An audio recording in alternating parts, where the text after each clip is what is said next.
নমস্কার। প্রাথমিক শিক্ষক নিয়োগে এনআইওএস ডিএলএড নিয়ে গুরুত্বপূর্ণ খবর।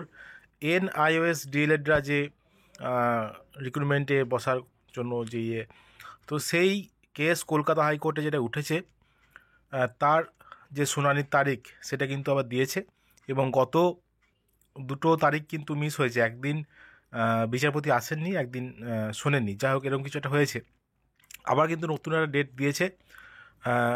পশ্চিমবঙ্গের প্রাথমিক শিক্ষক নিয়োগের ক্ষেত্রে এনআইওএস ডিএলএডরা বসবে কি বসবে না সেই নিয়ে। তো দেখতে পাচ্ছেন ক্যালকাটা হাইকোর্টের এই স্ট্যাটাস, ডেইলি স্ট্যাটাস, সেখানে কি বলছে। তো দেখতে পাচ্ছেন MD Sabir Sheikh versus state of West Bengal, 5/1/2024 এই ডেট।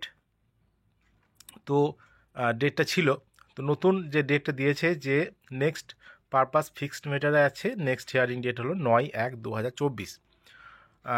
আগামীকাল 9 তারিখ, 9 তারিখে কিন্তু এই ম্যাটারটি হিয়ারিংয়ের আবার ডেট পড়েছে। তো দেখা যাক এই কেসটি বিচারপতি শোনেন কি না। তো কলকাতা হাইকোর্টের যে এনআইওএস ডিএলএড মামলা, সেই মামলার শুনানির তারিখ কিন্তু আগামীকাল 9/1/2024, এটাই কিন্তু ঠিক হয়েছে। Justice honourable justice Abhijit Gangopadhyay এই মামলাটি শুনবেন। তো দেখা যাক আগামীকাল কি আপডেট উঠে আসে।